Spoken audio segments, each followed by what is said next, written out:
और नमाज मज तह मसल अगर नमाज मज कंस इंसानस सूरे फातिहा परुन तथ आऊज़ु बिल्लाह ते परुन बिस्मिल्लाह ते परुन लेकिन यस इंसानस सूरे फातिहा छन परुन कह तथ जरूरत न गस बिस्मिल्लाह परुन न गस आऊज़ु बिल्लाहि मिनश शैतानिर रजीम परुन। अमुक मतलब गो नमाज त्रे अख नमाज गो युस जन तनहा नमाज पर तथ वन मुनफरिद ब्या गो युस जन इमामत कर सह परान नमाज और ब्या गो युस जन तमिस पत पर तथ वन मुक्तदी।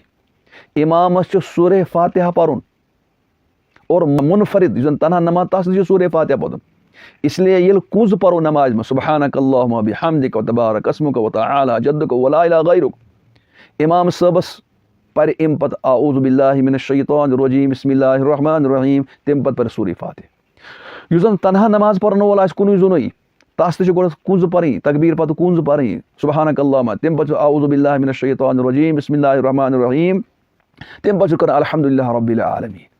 लेकिन युस जन मुक्तदी आस इमामस पत आस तथ सिर्फ कुंज यज पान तस आऊज़ु बिल्लाह तो बिस्मिल्लाह पान कह तिक तस अलहमद शरीफ पान कह तम सद बदल इमाम सब अलहमद शरीफ पान। हदीस मज आव मन कान लो इमाम फ़क़िरातुल इमाम लहु क़िरात चान बदल इमाम सब क़िरात कर अलहमद सूर पान। इसलिए ऐ सूरत अलहमद शरीफ पान जरूरत कह ये सूरत अलहमद शरीफ पान जरूरत कह तेल आऊज़ु बिल्लाह बिस्मिल्लाह पान जरूरत कह। तो गोया नमाज मज पर आऊज़ु बिल्लाह तो बिस्मिल्लाह सिर्फ इमाम बे मुनफरिद जुन तना नमाज पर युस जन मुक्तदी मुक्तदी खामोश रोन सना पत सना पोर तम सना पथन तमिस सो यह नाम आऊज़ु बिल्लाह तो बिस्मिल्लाह परुन कह।